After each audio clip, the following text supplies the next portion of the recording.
Hello दोस्तों, मैं हूं जगदीश जोशी। आज की इस वीडियो में हम लोग मित्सुबिशी FX3U16M इस मॉडल के हम लोग वायरिंग समझेंगे कि इसके इनपुट आउटपुट मॉड्यूल के हम लोग वायरिंग किस तरीके से करते हैं। बिल्कुल स्टेप बाय स्टेप आप लोगों को समझाऊंगा। वीडियो आप लोग आखिरी तक ज़रूर देखना ताकि आप लोगों को अच्छे से वायरिंग अच्छे से समझ में आ सके। और फिर भी अगर आप लोगों का कोई भी डाउट रह जाए इस टॉपिक से रिलेटेड तो आप लोग वीडियो के नीचे कमेंट सेक्शन में हमसे पूछ सकते हो। हम लोग कमेंट सेक्शन में ही आपके क्वेश्चंस का रिप्लाई करेंगे। तो चलिए स्टार्ट करते हैं। तो दोस्तों ये रहा FX3U CPU का इनपुट मॉड्यूल। तो इसमें जो ये L और N है ये लाइन और न्यूट्रल के टर्मिनल है। यहाँ पे हम लोग 110 वोल्ट से 220 वोल्ट के बीच में सप्लाई दे सकते हैं। और ये E जो लिखा हुआ है ये ग्राउंड का टर्मिनल है।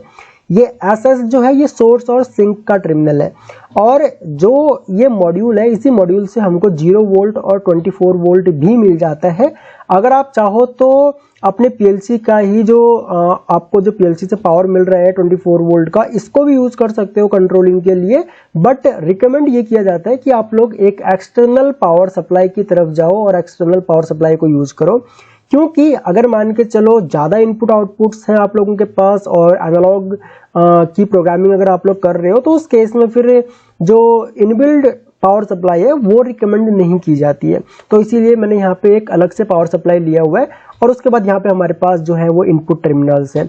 अब देखिए यहाँ पे सबसे पहले तो हमारा ये जो सप्लाई आपको दिख रही है ये 220 वोल्ट की AC सप्लाई है। ठीक है, मैं यहाँ पे नॉर्मल AC सप्लाई लिख देता हूँ। ये हमारी AC सप्लाई हो गई। ठीक है, उसके बाद हम लोग क्या काम करते हैं, हम लोग ये डबल पोल का MCB है, ये एक सिंगल पोल का MCB मैंने और लगाया हुआ है। ये सिंगल पोल का MCB मैंने जो पावर सप्लाई है पावर सप्लाई के लिए लगाया हुआ है। ठीक है, तो यहां से हम लोगों ने क्या काम किया, न्यूट्रल निकाला, इस न्यूट्रल को पावर सप्लाई से कनेक्ट कर दिया और यहीं से एक लूप लिया और PLC के न्यूट्रल वाले टर्मिनल पे कनेक्ट कर दिया।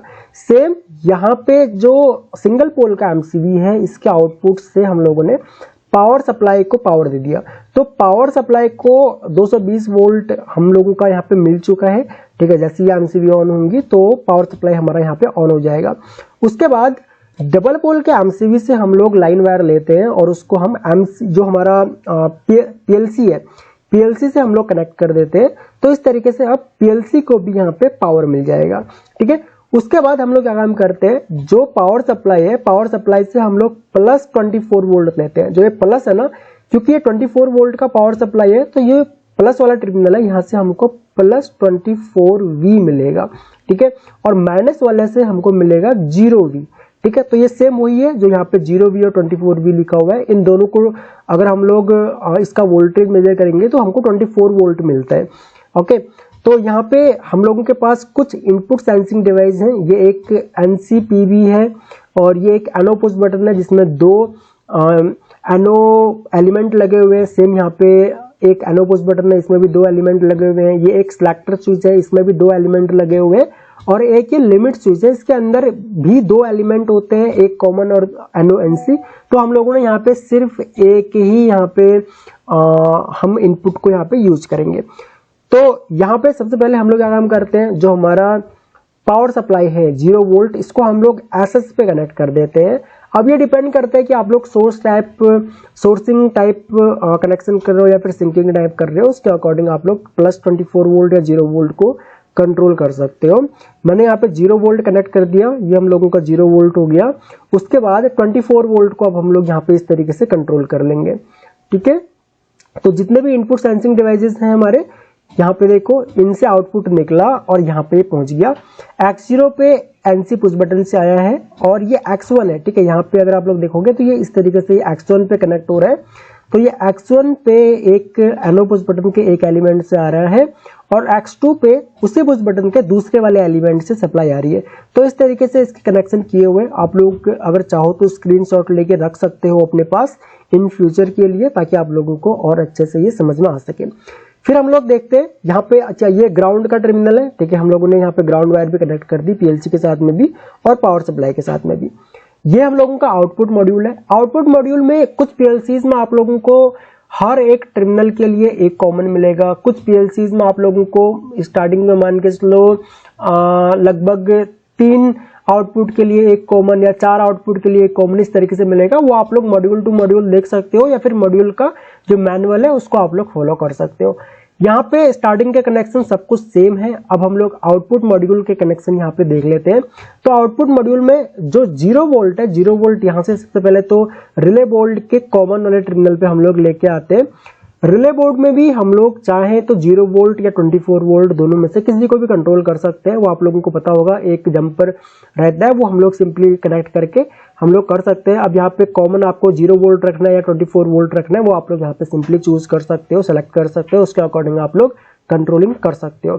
ठीक है, अब ये 8 चैनल का रिले बोर्ड है। 1 2 3 4 5 6 7 8 चैनल का रिले बोर्ड है और ये रिले बोर्ड भी 24 वोल्ट डीसी का है। ठीक है, यानी कि इसकी जो जितनी भी रिले है इनकी कॉइल 24 वोल्ट डीसी की है। 24 वोल्ट डीसी पे ही ये काम करेंगी। ठीक है, तो 0 वोल्ट हम लोगों ने इस रिले बोर्ड को पहले से ही दे दिया पावर सप्लाई से। तो अब इन रिले को ऑन करने के लिए हमें 24 वोल्ट और देना पड़ेगा। ये 24 वोल्ट आएगा पीएलसी के आउटपुट मॉड्यूल से। ये पीएलसी का आउटपुट मॉड्यूल है।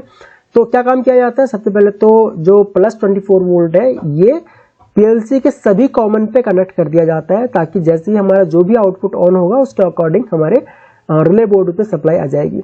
तो सबसे पहले यहाँ पे Y0 से कनेक्ट किया, यहाँ पे कनेक्ट हो गया।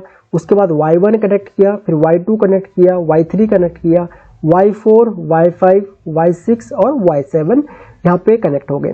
तो अब यहाँ पे होगा क्या, जैसे ही पीएलसी का input module input sensing devices से इनपुट को सेंस करेगा और उस इनपुट को प्रोसेस करेगा, उसको प्रोसेस करने के बाद जो भी आउटपुट को अपडेट करना होगा पीएलसी को, वो उस आउटपुट को अपडेट कर देगा। मान के चलिए Y2 को उसने अपडेट किया, तो Y2 से जो भी हमारी रिले ऑन होने वाली होगी, मान के चलिए 3 नंबर की रिले है, तो ये वाली रिले हमारी यहाँ पे ऑन हो जाएगी। इसका इंडिकेशन हमको यहाँ पे मिल जाएगा।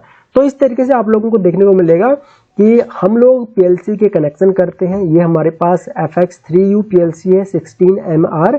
तो इसके कनेक्शन इस तरीके से होते हैं। अगर आप लोग किसी और मॉड्यूल के भी कनेक्शन कर रहे हो तो मोस्टली सभी पीएलसीज के कनेक्शन इसी तरीके से होते हैं। सिर्फ हमको कॉमन यहाँ पे चेक करना होता है आउटपुट मॉड्यूल में कि कितने कॉमन है।